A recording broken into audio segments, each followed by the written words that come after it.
Hello everyone, welcome to the podcast The Initiators. Today we have Mr. Harsh Patel, who is trainer and journalist. But before starting the conversation, I would like to tell you a bit more about the podcast. This podcast is started with an initiative to interview people who take initiatives to help the society and people among us. To participate in this podcast, as we have Mr. Harsh with us today, you can email us at wetheinitiators@gmail.com or you can DM us on our Instagram page, The Initiators. So let's begin our first podcast, The Initiators, with Mr. Harsh Patel, trainer and journalist, who is also known as Mr. Motivator. So, which language will you choose, Mr. Harsh? Hindi. Okay, तो चलिए शुरू करते हैं life story of the initiators.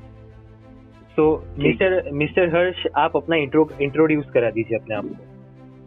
ठीक है, पहले तो शुक्रिया आपका मुझे ये मौका देने के लिए. और हेलो एवरीवन, नमस्ते.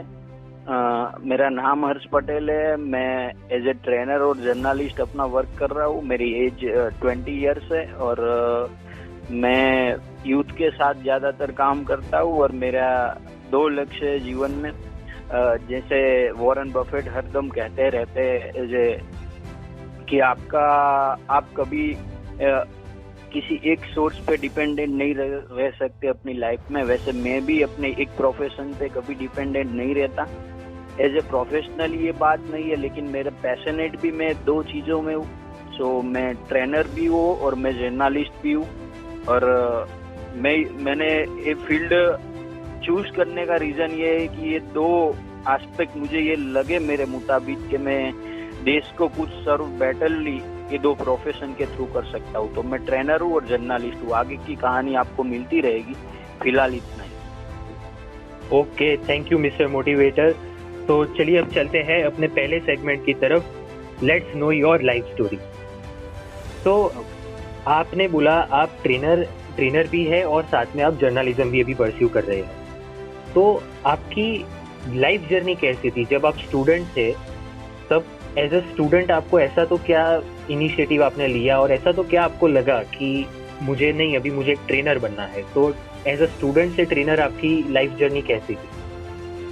पहले तो मैं ये बता दूं कि कुछ भी होने से पहले मुझे ये पता था, इसलिए मैं कुछ भी कर सका, कि मुझे एक वर्ड किसी बहुत बड़े आदमी का पता था कि in the beginning done is the better than perfect. So ज्यादातर लोग इसी सोच में रह जाते हैं कि मुझे पहले से ही परफेक्ट काम शुरू करना है. तो मुझे ये दिक्कत नहीं थी, क्योंकि मुझे पता था कि इन द बिगिनिंग कुछ काम करो वही बेटर है परफेक्ट से. सो मैंने कुछ करना स्टार्ट किया. और आप जो कुछ भी करते हैं इनिशियली आपके लाइफ में, आप पहले से ही पैदा ही कुछ बन के नहीं होते, लेकिन आपको कुछ ना कुछ होना पड़ता है या कुछ बनना पड़ता है लाइफ में. उसमें सबसे ज्यादा मेजर रोल किसका होता है? तो वो है आपकी सराउंडिंग 2 तरह की होती है. First, you can god by god, मतलब जो आपका परिवार है, आपकी फैमिली है, आपका रिलीजियन है, वो आप चूज नहीं कर सकते, वो आपको गॉड के थ्रू मिला है. और सेकंड है जो आप बनाते हो, आपके फ्रेंड्स, आपके नेचर, आपके आसपास को कितनी अहमियत देनी है वो आपके डिपेंडेंट रहता है. तो पहला था first, which I God by God. तो जो मेरी सराउंडिंग थी वो मुझे अच्छी मिली थी. मैं एक ऐसे बैकग्राउंड में था जहाँ पे मेरे फैमिली में भी बहुत सारे लोग ये काम करते थे और मुझे उन्होंने इंस्पायर किया. और मैं ब्लैंक था, मुझे नहीं पता था कि मैं एज ए ट्रेनर और एज ए स्पीकर बहुत कुछ कर सकता हूँ. लेकिन जब मैं स्टेज पे जाने लगा, पहले फोर्सफुली, बाद में अपने आप से, तो लोगों का जो रिव्यू मिला, तो मुझे इतना तो पता चला कि चलो इस माध्यम से मैं कुछ कर सकता हूँ. तो इन the beginning means my school days, early school days, मतलब स्टैंडर्ड 1 से स्टैंडर्ड 5 लेकर ये जर्नी थी कि मेरी आसपास का जो गिफ्ट थी गॉड की, उसके सराउंड के बलबूते मैं कुछ बन पाया. और मुझे पता चला कि मैं कुछ और हूँ, मतलब मैं कुछ कर सकता हूँ. तो वहाँ पे मैंने इनिशिएटिव कि मैं यहाँ पे ज्यादा बात करूंगा क्योंकि उसके रिलेटेड ये इंटरव्यू है. तो पहले मैं जहाँ भी अपनी स्पीच देने जाता था तो वहाँ पे एक इनिशिएटिव का बार बार उसको दोहराता था, वो था डी एडिक्शन. मैं उस पर ज्यादा फोकस करता था. अब बात ये हुई कि पहले आप कुछ भी काम करते हैं तो आपको वो नहीं पता होता कि इससे क्या इफेक्ट आएगी दूसरों के लाइफ में भी और आपके लाइफ में भी। उसका जो रिजल्ट है वो बाद में मिलता है। तो मैंने जब डी एडिक्शन का काम शुरू किया तो मुझे नहीं पता था कि कितना इफेक्ट आ रहा है सोसाइटी में और मुझ में। तो स्टार्ट तो हो गया, लेकिन बाद में जैसे जैसे पढ़ता गया, उस इनिशिएटिव पे आगे बढ़ता गया, बड़े बड़े लोगों से मुलाकात होती रही, तो बाद में पता चला कि जो अभी एडिक्टेड है किसी ना किसी चीज में, कोई सिगरेट पीता है, कोई टोबैको खाता है, या फिर कोई अल्कोहल लेता है, या जो कुछ भी है, लेकिन चलो मान लो कि वो कोई लोग नहीं सुधरते, लेकिन हमारे कुछ इनिशिएटिव से अगर ये हो पाए कि आज के बाद पैदा होने वाला और अभी जो किसी चीज में एडिक्टेड नहीं है उनको हम संभाल लें तो 60 इयर्स के अंदर पूरा सारा देश एडिक्शन से दूर हो पाएगा। तो बहुत बड़ी बात थी आपके अंदर, और ये तो बात थी ही थी। लेकिन दूसरी बात मुझे आज पता चला, जो मैं 7 और 8 साल का था तब से मैं स्टेज पे जो काम करता था उसका फायदा मुझे आज पता चला कि मान लो कि दुनिया एडिक्शन से दूर हो पाई या ना हो पाई, लेकिन मैंने बहुत सारे पब्लिक के स्पीच में, पब्लिक के बीच में, लोगों में, अपनी सोसाइटी के बीच में, या फिर बहुत सारे इन्वायरमेंट के बीच में मैं बोल चुका था कि एडिक्शन नहीं करना चाहिए। तो उसका फायदा मुझे ये मिला कि दुनिया चाहे सुधरे ना सुधरे, लेकिन मैं तो नहीं बिगड़ूंगा। वाह। तो मुझे तो ये अल्टीमेटली फायदा हो गया। तो मेरा तो कोई चांस ही नहीं है कि मैं एडिक्शन कभी करूं या फिर मैं इन चीजों में कभी पढ़ूं। तो मेरा तो ये अल्टीमेटली फायदा था। तो कई सारे काम ऐसे जो मैंने कुछ इनिशिएटिव लिए थे, वो लोगों को तो फायदा मिला ही मिला, लेकिन 15 साल के बाद भी आज भी मुझे वो सब फायदे देते हैं। तो ये थी मेरी स्कूल वाली जर्नी। मैंने सबसे बड़ा जो इनिशिएटिव था उस वक्त उसके बारे में मैंने बताया, और वहां से मुझे जब मैं जानता गया, जब मैं स्पीच देता गया, तो लोगों में उसका इफेक्ट होता था बाय नेचुरली। मुझे नहीं पता था कि मैंने इसमें क्या कुछ बड़ा किया था या नहीं किया था, लेकिन वहां से लोगों ने जो रिव्यू दिए, लोगों ने जो फीडबैक दिए, तो उन्होंने कहा कि तुमको ये काम स्टार्ट रखना चाहिए, तुम्हें ये अपने आप को इस चीज से अलग नहीं करना चाहिए, इस पे आगे बढ़ना चाहिए। तो मुझे कहीं ना कहीं पता चल गया था कि थोड़े वक्त के बाद कि मुझे लाइफ में जो कुछ भी करना है वो स्टेज और माइक के साथ करना है। वहां से बहुत सारे रास्ते खुलते हैं। आप एंकर बन सकते हो, आप ट्रेनर बन सकते हो, आप पॉलिटिशियन बन सकते हो, आप जर्नलिस्ट बन सकते हो, आप एक्टर बन सकते हो, आप फिलेंथ्रोपर बन सकते हो। बहुत सारे रास्ते थे, लेकिन तय था कि जो कुछ भी करना है ये 2 चीज के साथ करना है। तो यहाँ तक विजन क्लियर था, बात की जर्नी बाद में आती है। अच्छा, मतलब आपने बचपन में ही एक इनिशिएटिव ले लिया था डी एडिक्शन का, और वो भी 1st to 5th स्टैंडर्ड में। तो वो भी बहुत बड़ी बात होती है कि एक इतना लगभग कितना 10 से 11 साल का बच्चा इतना बड़ा इनिशिएटिव ले ले, तो ये कोई आम बात नहीं है हमारे लिए। That's a great achievement, that's a great initiative you have taken. और मैं इसका मेजोरिटी जो क्रेडिट देता हूँ मैं मेरे अपने सराउंडिंग को देता हूँ, जो मुझे बाय गॉड मिला है। ऐसा नहीं है कि वो सब किस्मत पे या उस पे आधारित था, लेकिन उसका मेजर रोल था। हमारी एक्शन तो काम करती ही है, लेकिन उसका भी ज्यादा रोल था उस वक्त। नहीं, एब्सोल्युटली उसका रोल तो हमेशा, वो हमारा जो सराउंडिंग्स है वो बहुत ही बड़ा इंपॉर्टेंट रोल प्ले करता है हमारा। और मेरे साइड से एक पर्सनल क्वेश्चन है आपके लिए कि आपका जो ये सेकंड नेम है मिस्टर मोटिवेटर, वो कैसे रखा? वो लोगों में कैसे आया कि नहीं ये इनको हमें मिस्टर मोटिवेटर बुलाना चाहिए? तो जब मैं पहले से जाता था, मैं पर्टिकुलरली गुजरात से बिलोंग करता हूँ, तो गुजरात के जो लोग थे वहाँ पे जो एक बात नहीं आई थी कि जो ट्रेनर होता है या लाइफ कोच होता है, ऐसे किसी लोग की जरूरत है, ऐसी यहाँ पे कोई आवश्यकता नहीं। जैसे कि हम देखें यूएस की कंट्री में तो जिम रॉन हो गए, टोनी रॉबिन्स हो गए। टोनी रॉबिन्स तो है, लेकिन जिम रॉन हमको 2008 में छोड़ के चले गए। तो ये सारे लोग थे, तो वहाँ पे बहुत सारा कल्चर था कि मेंटीज रखे हो, आप कोच रखो, आप अपने पास एक ट्रेनर रखो। लेकिन यहाँ पे ये बात नई थी। वो नई इसलिए थी कि गुजरात की परंपरा रही है कि उसमें बहुत सारे कलाकार आए, बहुत सारे साहित्यकार आए जो वहाँ पे बोलते हैं लोक डायरा, तो उससे वहाँ पे जो है अवेयरनेस फैलती रहती। लेकिन ये फॉर्म कुछ नया था।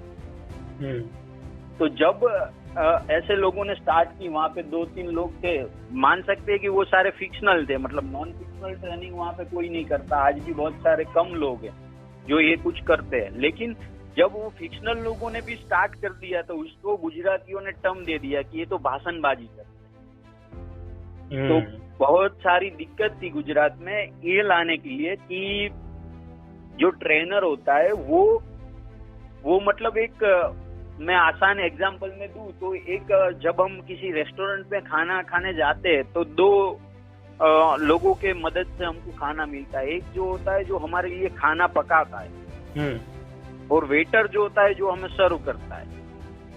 तो ये गुजराती लोगों को बिलीव करवाना था, उनको ये याद दिलाना था, उनको ये महसूस करवाना था कि हम एज ए ट्रेनर और एज ए स्पीकर और एज ए मोटिवेशनल स्पीकर हम कुक नहीं है आपके लिए, हम तो सिर्फ वेटर है। और हमारे लिए कुक क्या है, हमारी नॉलेज। हम पूरे सारे दिन जो बुक पढ़ते रहते हैं, हम सारे दिन दूसरे लोगों से नॉलेज लेते हैं, हम सारे ऐसे लोगों के पास से कुछ जानते हैं जहाँ तक आप नहीं पहुँचते। तो उनका मैसेज हम सिर्फ आपको दे रहे हैं, उसको सर्व कर रहे हैं। तो हम अपने आप को ये नहीं मानते कि हम बहुत बड़े कुछ है, लेकिन हम तो सिर्फ एक मीडियम है आपके और वो लोगों के बीच में, आपके और वो नॉलेज के बीच में, आपके और वो बुक के बीच में। तो ये सब फंडामेंटल जानते जानते मुझे एक नाम मिला, लोगों ने बुलाना स्टार्ट कर दिया। इनिशियली मेरा नहीं है कि मैंने जानबूझ के नाम धीरे धीरे इंट्रोड्यूस किया अपने पोस्टर में, अपनी लैंग्वेज में और अपने प्रोग्राम में, लेकिन लोगों ने सामने से 1-2 लोगों ने काम करना या बुलाना स्टार्ट कर दिया।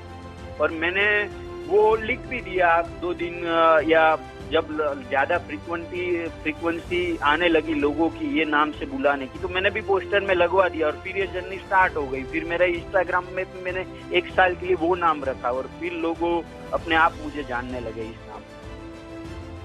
वाओ, मतलब आप कॉन्स्टेंटली एक जो आपका जो सराउंडिंग्स है उनको कॉन्स्टेंटली आप इम्पोर्टेंस दे रहे हैं। मतलब वो बहुत ही बड़ी बात है, क्योंकि आज के लोगों में क्या होता है कि एक एटीट्यूड सा आ जाता है कि नहीं, मैं जो हूँ वो मैं खुद की मेहनत से हूँ, मैं खुद के वो मतलब वो सराउंडिंग्स को ज्यादा इम्पोर्टेंस नहीं देते। आप जो ये इम्पोर्टेंस दे रहे हैं वो बहुत ही अच्छा है। और जो भी लोग ये पॉडकास्ट अभी सुन रहे हैं उन सभी लोगों को ये सीखना चाहिए कि सराउंडिंग्स ऑलवेज मैटर्स।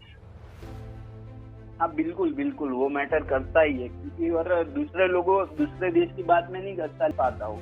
अब मेरा जर्नलिज्म के साथ विजन क्या है, मैं क्या करूँगा, वो हम आगे बात करेंगे इस इंटरव्यू में। लेकिन मैंने ट्रेनर के द्वारा भी मैंने कैसे चूज किया ट्रेनर बनना, तो एक बात मैंने देखी लोगों के साथ मिलते मिलते कि जब भी गुजरात का इंडिया का बच्चा 20 साल का हो जाता है, वो ग्रेजुएशन भी खत्म कर देता है, तब तक। अभी आपने ये अपनी ट्रेनर की जर्नी बता दी, तो आप एज ए ट्रेनर आपने बहुत कुछ किया है, यूथ के लिए स्पेशली बहुत कुछ किया है। तो अभी आप जर्नलिज्म की फील्ड में है, तो एज ए जर्नलिस्ट आपको क्या लगता है कि आप यूथ में कितना कंट्रीब्यूट कर पाएंगे, और अभी तक की आपकी जर्नलिज्म की जर्नी कैसी? तो देखो, पहला तो इंडिया में एक ये था कि जर्नलिस्ट, मैंने पहले से ही लिखना शुरू कर दिया था। मैं ग्रेजुएशन कर रहा था सेंट जेवियर्स कॉलेज में, मेरा अभी 3rd ईयर है, खत्म हुआ है, एग्जाम अभी हुई नहीं है। तो मैं अपना मास्टर जर्नलिज्म में करने वाला हूँ। तो मेरे पास डिग्री नहीं है जर्नलिज्म, बट मैं कभी ये नहीं मानता कि किसी की चीज के लिए किसी डिग्री की जरूरत होती है। मुझे कॉन्फिडेंस था और मेरा पहले से तय था कि मेरे अपनी लाइफ में क्या करना है, वो रोड मैप मैंने पहले से ही बना लिया था। तो मुझे पता है कि मैं 2 साल बाद जर्नलिस्ट बनने ही वाला हूँ। तो मैंने अभी से काम शुरू कर दिया था एज ए जर्नलिस्ट। तो बहुत सारी चीज होती है कि लोगों को पता होता है कि आज ये हुआ, लेकिन इसके पीछे का रीजन क्या था। जब दुनिया में या देश में, पर्टिकुलरली हमारे देश में जो कुछ भी घटना बनती है या होती है, तो घटना के बारे में तो हमको पता होता है कि आज ये हो गया, लेकिन इसके पीछे की वजह क्या है। तो जो इन्वेस्टिगेटिव जर्नलिज्म है वो गुजरात में बहुत कम था। तो मैंने उस सेगमेंट में पर्टिकुलरली जाने की कोशिश की और उससे बहुत ज्यादा लोगों को में अवेयरनेस थोड़ी बहुत आती रही। जैसे कि मैं अभी एग्जांपल दूं, कोरोना अभी चल रहा है, तो लोगों में मैंने जब कोरोना हुआ तो बहुत सारे ट्वीट करके या लोगों में ब्लॉग लिख के या कुछ ना कुछ करके लोगों में ये अवेयरनेस फैलाने की कोशिश की। जैसे मैं 2 दिन पहले ही रविंद्रनाथ टैगोर की नेशनलिज्म बुक पढ़ रहा था, तो उन्होंने बहुत अच्छा लिखा है। मुझे वो बुक पढ़ के ऐसा लगा कि हाल ही में 1 महीने पहले ही रविंद्रनाथ टैगोर ने वो बुक लिखी।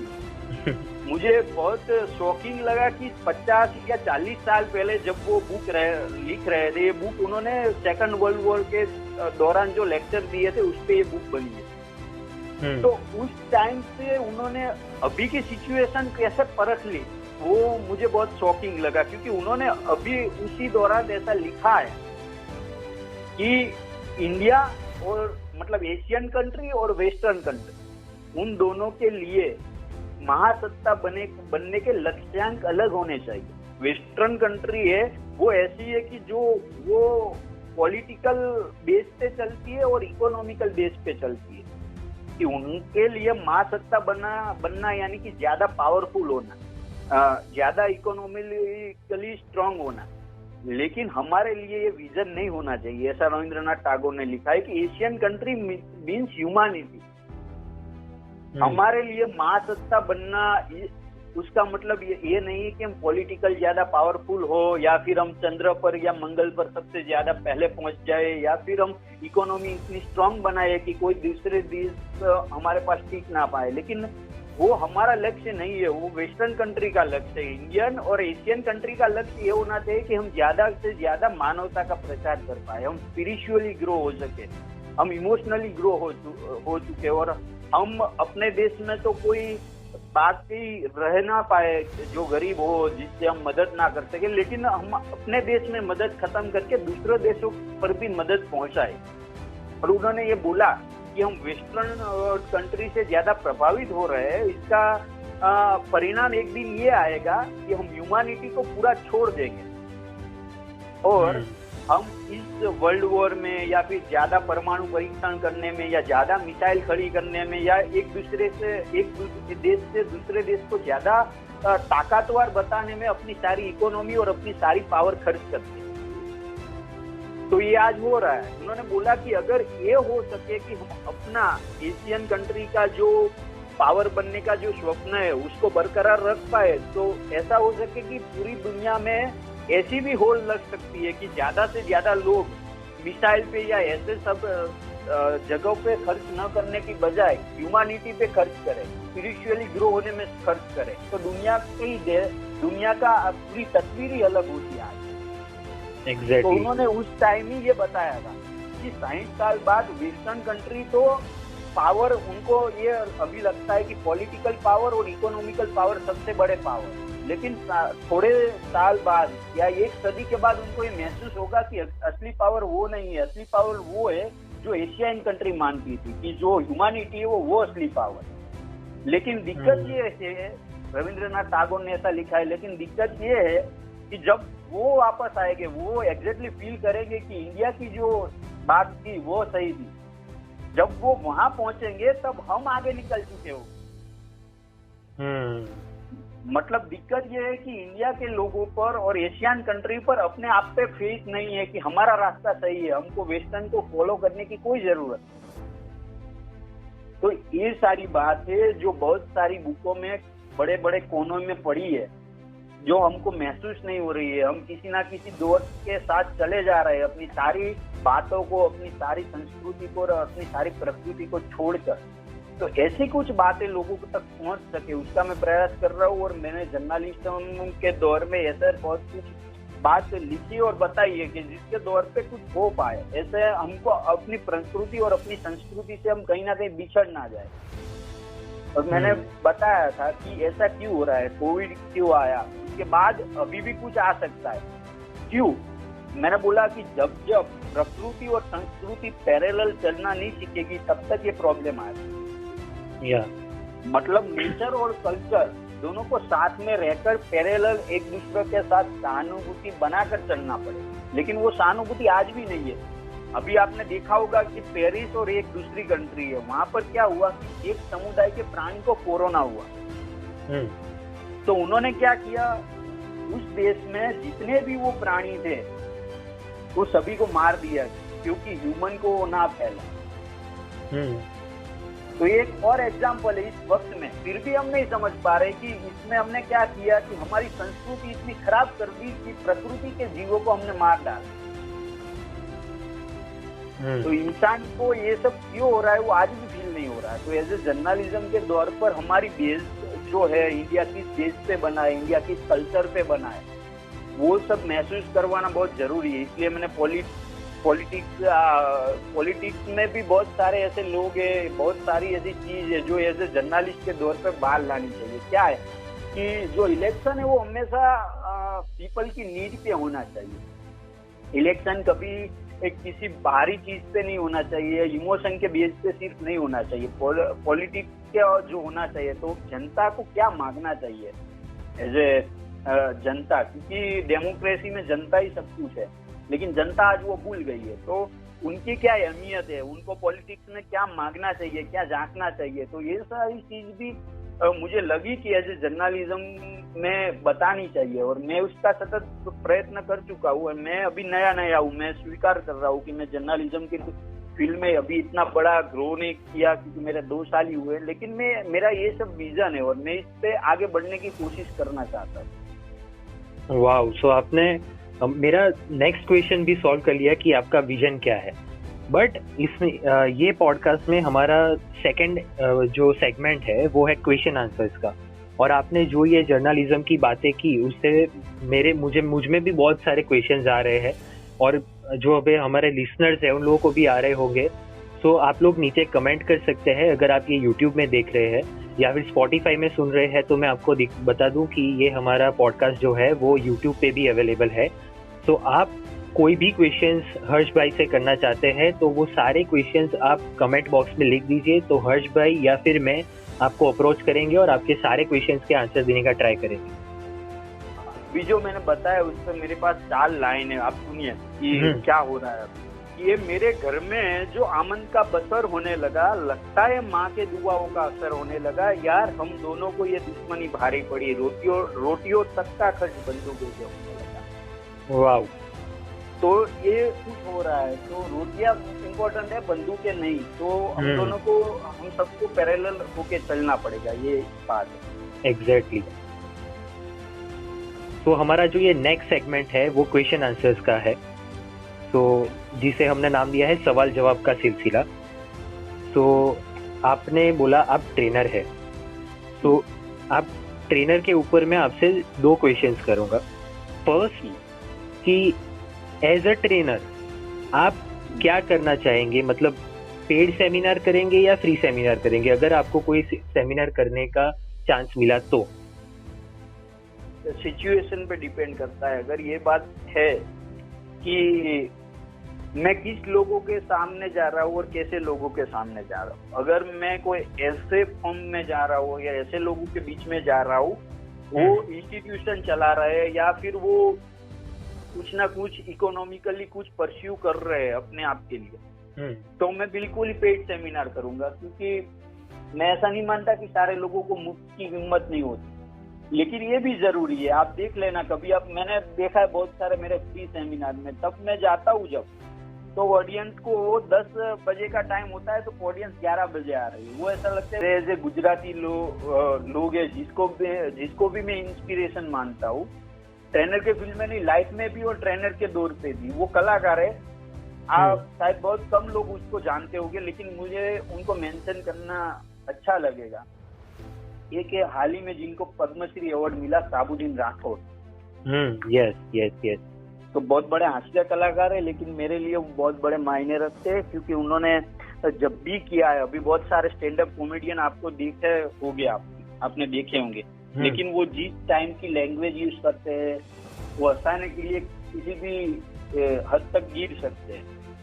लेकिन ये लोग ऐसे थे कि जो उनका विजन अलग था, उनकी हंसी में भी बहुत कुछ सीखने को मिलता, तो उनसे मैंने बहुत कुछ सीखा है। बहुत सारे और भी लोग हैं जो जिनसे हमको कुछ मिला है, लेकिन स्टैटिस्टिक, स्ट्रेटेजी और मेथड वो मैंने बाहर से इन दोनों लोग के पास से सीखे हैं। तो बहुत सारे लोग हैं, मैं कभी किसी एक पे डिपेंड नहीं रहता और मेरा कोई पर्टिकुलरली एक लोग आइडियल नहीं है, कि सब में से मुझे कुछ कुछ पसंद आता है और जो कुछ भी पसंद आता है वो अलग अलग लोग में से मैं ले लेता हूँ। और अब चलते हैं जर्नलिज्म की तरफ।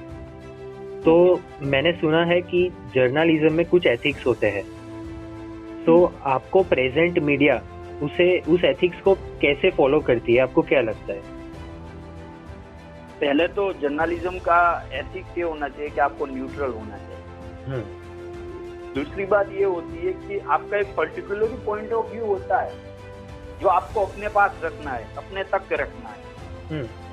लेकिन आप जब किसी फील्ड में हो, आप किसी ऐसी जगह पे हो, मतलब अपने स्टूडियो पे हो या अपने प्रोग्राम पे हो जहाँ पे आप टेलीविजन के थ्रू पर या अपने ब्लॉग के थ्रू पर या अपने मीडिया के थ्रू पर या डिजिटली आप लोगों को जब संबोधन कर रहे हो तब आपको न्यूट्रल ही रहना है। लेकिन एक सीधी बात ये भी है, अगर आप प्रैक्टिकली देखो तो कि पहले ऐसा होता था कि जर्नलिज्म को एक अहमियत दी जाती थी, उनको न्यूट्रल रहने का मौका दिया जाता था। गवर्नमेंट भी न्यूट्रल जर्नलिज्म को सपोर्ट करती थी, यानी कि अगर आप गवर्नमेंट के सामने भी कुछ लिख दो या बोल दो तो भी गवर्नमेंट कुछ नहीं कहती थी, क्योंकि वो मानती थी कि जो डेमोक्रेसी का फोर्थ विंग है वो जर्नलिज्म है और उसको बने रहना चाहिए। आप देख लो कि मैं 1998 के या 1999 की बात कर रहा हूँ, जब अटल बिहारी वाजपेयी हमारे बड़ा प्रधान थे, तब तक वो जहां भी फॉरेन टूर पे जाते थे तो जर्नलिस्ट को लेके जाते थे।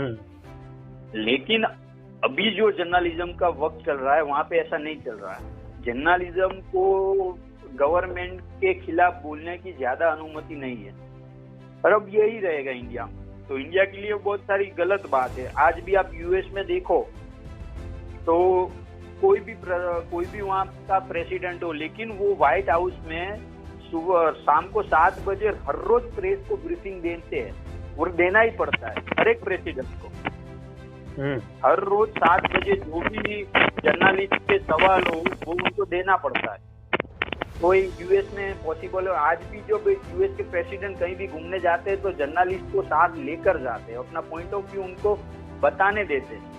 तो ये जर्नलिज्म का वीक पॉइंट है अभी इंडिया में। लेकिन बहुत सारे जर्नलिस्ट ऐसे हैं कि जो अभी भी न्यूट्रल जर्नलिज्म कर रहे हैं और लोगों के पास सच्ची बात बताते हैं। लेकिन अब जर्नलिज्म हो रहा है वो डिजिटली शिफ्ट हो रहा है टेलीविजन में, और डिजिटली चैनल में मैं रिकमेंडिंग करूंगा और मुझे बहुत अच्छी लगती है द लल्लन टॉक। सौरभ द्विवेदी एक ऐसा जर्नलिस्ट है जो डिजिटल की दुनिया का सबसे अच्छा और सबसे बड़ा हीरो है आज के जर्नलिज्म के दौर का। तो ऐसा नहीं है, आज के यूथ जैसे जैसे इंडिया में बढ़ रहा है ऐसे जर्नलिज्म भी बदलेगा, उसकी तकदीर भी सही होगी। और इसके साथ में एक बात ये भी ऐड कर दूं कि सिर्फ जर्नलिज्म की नहीं, सारे जगह की तस्वीर बदलने वाली, क्योंकि इंडिया में ज्यादातर यूथ है और यूथ दिन ब दिन बहुत अच्छा होता जा रहा है इंडिया में। तो मुझे कोई शक नहीं कि हर एक फील्ड में, हर एक जगह पे, हर एक प्रोफेशन में कुछ ना कुछ बढ़िया हो। या एग्जैक्टली। एंड एक लास्ट क्वेश्चन, अज्यूम कि आपके पास पूरी मीडिया का पावर आ जाए तो आप क्या चेंजेस करेंगे आज की मीडिया में? सब कुछ तो मतलब जर्नलिज्म और मीडिया, वहाँ पे पावर की बात नहीं, वहाँ पे रियलिटी की बात है। और मुझे ऐसा नहीं, मैं कहता हूँ कोई भी जर्नलिस्ट को आप पूछो और वो बताए, अगर ऐसा बता दे आपको कि मैं देश को बदलना चाहता हूँ, मैं दुनिया को बदलना चाहता हूँ, मैं पूरा पॉइंट ऑफ व्यू बदलना चाहता हूँ, तो वो झूठ बोल रहा है, ऐसा मान लेना। तो जर्नलिज्म का एंड गोल क्या होना चाहिए कि आपको पब्लिक को सर्व करना है एज इट इज, मतलब जो कुछ भी हो रहा है, जो कुछ भी आप समझाना चाहते हो वो 100% फैक्ट के साथ जनता के पास पहुंचे।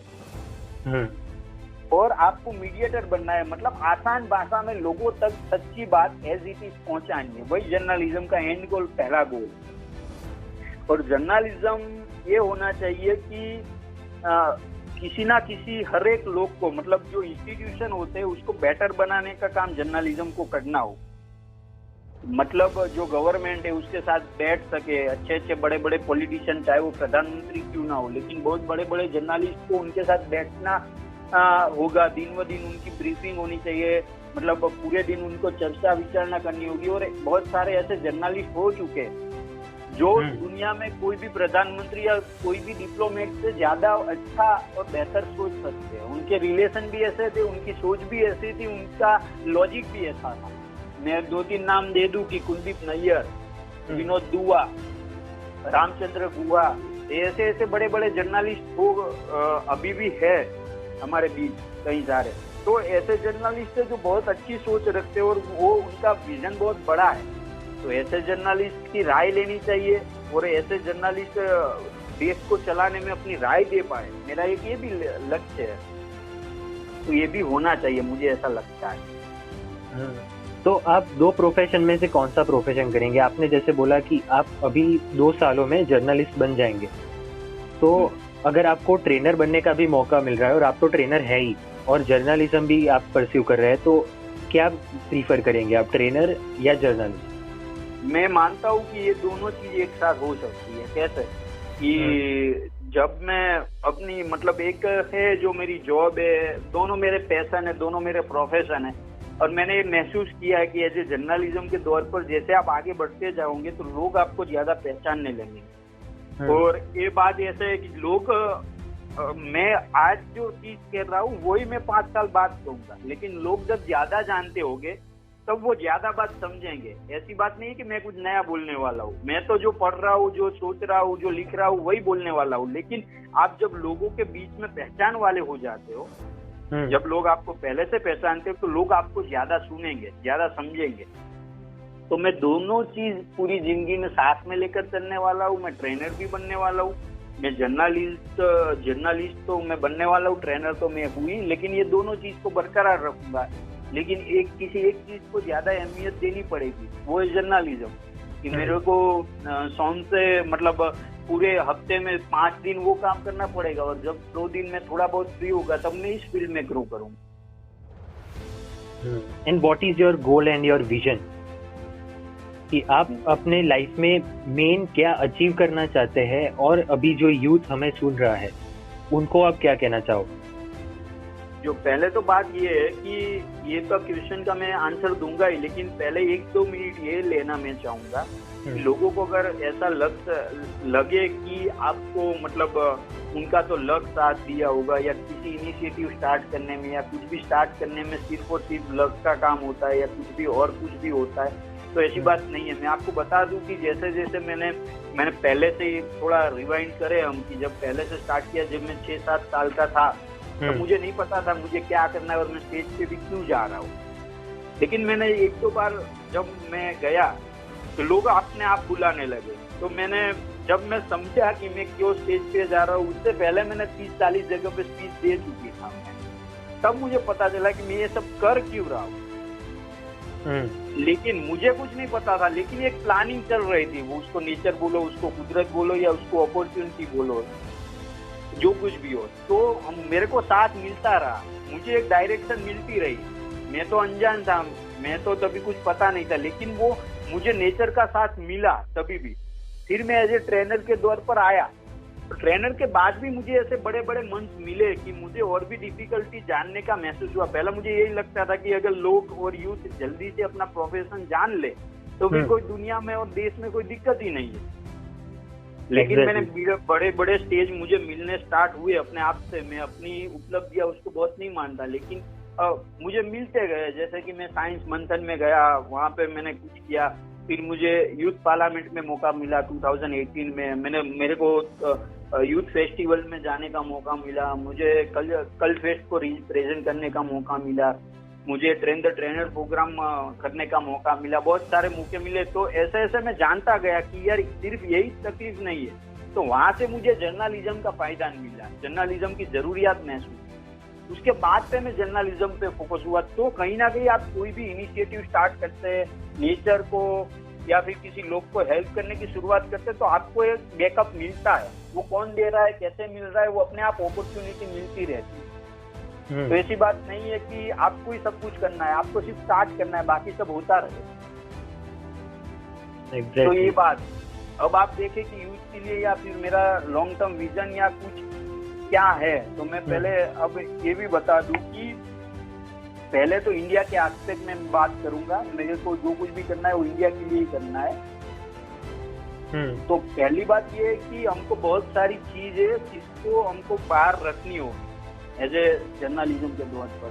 पहले मैं ये बात बता दूं कि जो रिलीजन पे हो रहा है आज, कहीं ना कहीं बहुत कम हो रहा है, आज का यूथ तो ग्रो हो रहा है, लेकिन अभी भी ऐसा सेगमेंट है जो इंडिया के दो रिलीजन को दुश्मन मानती है एक दूसरे को। तो ये नहीं होना चाहिए। हमको एक साथ रहना चाहिए, हमको पैट्रियोटिज्म दिखाना चाहिए और हमको साथ मिलकर भाईचारे की भावना से रहना पड़ेगा, क्योंकि इंडिया की यही खूबी है कि बहुत सारे कल्चर यहाँ पे मौजूद है और बहुत सारे रीत भाग, बहुत सारा फूड में जो वैरायटी है, जो कल्चर में जो वैरायटी है, जो कपड़ों में ड्रेसेस में जो वैरायटी है, ये सारी वैरायटी मौजूद होने के बाद भी इंडिया को यूनाइट रहना पड़ेगा और वही इंडिया की खूबी है। तो मेरा जो वो डायलॉग बहुत फेमस हो गया था कि तो ये दुनिया के जहन में और लोगों के जहन में मुझे पहुंचाना है कि चिड़िया मंदिर में दाना चुगकर मस्जिद में पानी पीती है। मैंने सुना है राधा की चुनरी कोई सलमा बेगम सीती है, कभी रघुपति राघव गाता रफी नजर आता है, कभी प्रेमचंद बच्चों को ईदगाह सुनाता है, तुम्हें नजर आते होगे हिंदू और मुसलमान, मुझे हर शख्स एक इंसान नजर आता है। वाह। तो ये बात लोगों के पास पहुंचानी है, सबसे पहला और बड़ा रीजन है। दूसरा बात ये मेरे लोगों तक ये पहुंचाना है एज जर्नलिस्ट की इलेक्शन जो होता है वो दूसरे मुद्दों से ना रहकर आपकी प्रॉब्लम पे या लोगों की बेस पे नहीं बनेगी। तो ये हमको याद रखना है, ये जहन में रखकर चलना है कि हम ह्यूमैनिटी को साथ में रहकर करेंगे। आप देख लो कि अभी जो कोविड की वजह से लोग अंदर रह पा रहे हैं, तो बहुत सारी चिड़िया जो कभी नहीं दिखती थी वो माहौल में या बाजार में दिखती है, वो कुदरत के साथ नजर आती। तो पहले क्यों नहीं नजर आती थी? हमारी वजह से।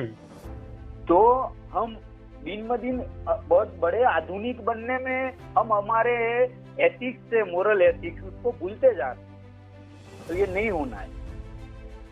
तो हमारा जो इंडिया का लक्ष्य है बहुत छोटा बहुत बड़ा है और छोटे छोटे पायदान पे उसको दिन ब दिन आगे बढ़ना है। तो हमारी प्रोसेस लंबी होगी दूसरे कंट्री को।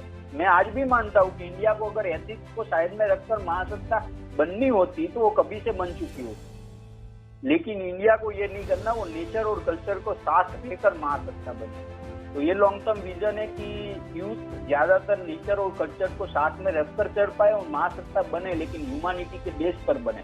तो दूसरी बात ये है कि इंडिया के यूथ को ये भी समझाना है, आज बहुत सारे लोगों को जल्दी से फेमस हो जाने की जो दिक्कत है ना यूथ को, वो उनको डायरेक्शन लेस बनाती है। जैसे आपने देखा हिंदुस्तानी भाऊ आके चले गए। हाँ। अभी एक वो बंदा चल रहा है यूट्यूब पे जो यूट्यूब वर्सेस टिकटॉक या सब कुछ करते थे, मैं तो उनको नहीं देखता, लेकिन ये सारे लोग हैं जो एक दिन में फेमस हो। प्रिया प्रकाश वेरियर, हमने उसको एक ही दिन में फेमस कर दिया। तो एक बात यूथ के जहन में होनी चाहिए कि अगर हम जल्दी से ओवर रेटेड हो जाएंगे तो हम जल्दी से आउटडेटेड भी हो जाएंगे। तो हमको ओवर रेटेड बनने की कोशिश नहीं करनी है, हमको धीरे धीरे संघर्ष करके आगे बढ़ना है, क्योंकि हम धीरे धीरे संघर्ष करके सही मौजूदगी में हम सक्सेस पाएंगे या देश को कुछ देंगे तो हम आउटडेटेड नहीं होंगे और दिन भर हमारी कामयाबी बनी रहेगी। आप देख लो डिफरेंसेस, जो 50 साल पहले जो फेमस हुए थे, मतलब जो 50 साल पहले 20 साल के थे, उसमें जो फेमस लोग हैं वो आज भी फेमस है। उनकी फेमस होने में या उनकी पब्लिक में कोई भी मतलब कमी नहीं आई है। जैसे आप कुमार विश्वास को देख लो या कोई भी बड़े बड़े स्टार को देख लो, वो तभी भी इतने फेमस थे, आज भी इतने फेमस। लेकिन आज के यूथ में वो नहीं हो रहा। जो 2-3 साल पहले या सिर्फ 2 महीनों पहले जो फेमस हुआ था वो आज कहीं दिख नहीं रहा,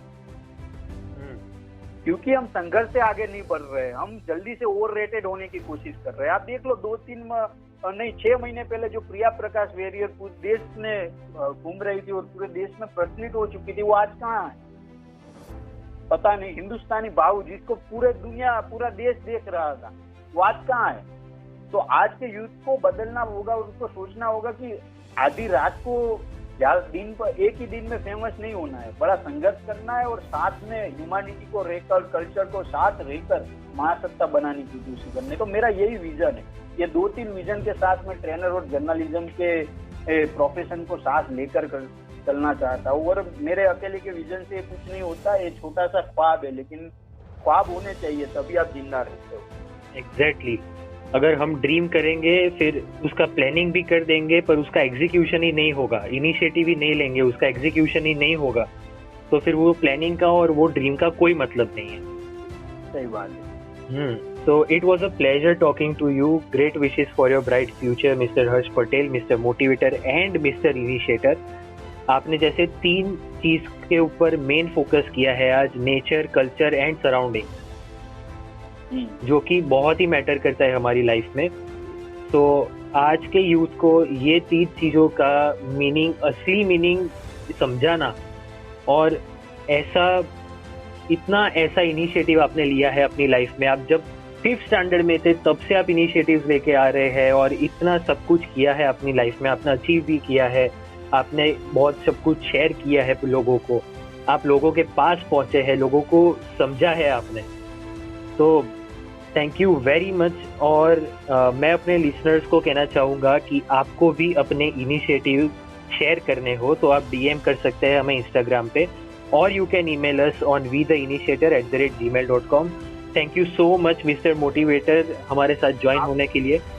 आपका भी खूब खूब शुक्रिया। मैं चाहूंगा कि आप ज्यादा से ज्यादा यूथ को इस मंच पर मौका दें, और यूथ को भी विनंती करूंगा कि आप सिर्फ इनिशिएटिव करते हैं तो उससे तो अच्छा ही काम कर रहे हैं, लेकिन ये लोगों तक पहुंचा पाए और एक इनिशिएटर ज्यादा खड़ा हो हमारे बीच, ज्यादा से ज्यादा इनिशिएटर खड़े हो तो हमको हमारे लॉन्ग टर्म गोल को अचीव करने के लिए, देश को बेहतर बनाने के लिए जल्दी से जल्दी हम काम कर पाएंगे। तो ये एक बहुत अच्छा मंच है और मुझे बहुत गर्व महसूस हो रहा है कि ऐसे मंच दिन ब दिन इंडिया के बीच में आ रहे हैं, तो मुझे बहुत अच्छा लगा। और मैं आपसे भी एक विनती करूंगा कि दिन ब दिन आप बहुत सारे लोगों को यहाँ पर बुलाए और बहुत सारे लोगों की बात पहुंचा सके। आप इसको सिर्फ पॉडकास्ट पे भी नहीं, लेकिन फेसबुक पे, यूट्यूब पे, इंस्टाग्राम पे, जहाँ पर हो सके उसको शेयर कीजिए और बहुत सारे युवा को आप अपने आपके पास मौका दीजिए, ऐसा मैं चाहूंगा। या श्योर हम सभी जगह पे, अभी तो यूट्यूब पे भी है, इंस्टाग्राम पे भी है, और एंकर पॉडकास्ट भी है, उसके ऊपर भी है, और we are on Spotify also, so you can listen it on too. Okay sure. और मैं जो कोई भी सुन रहे हैं उनको भी एक दिल से विनंती करना चाहता हूँ कि ये पेज है उसको ज्यादा से ज्यादा शेयर कीजिए। सिर्फ आपको कुछ जानने से कुछ नहीं होता, नॉलेज को शेयर भी करना होता है, तो ज्यादा से ज्यादा इस पेज को शेयर कीजिए, ज्यादा से ज्यादा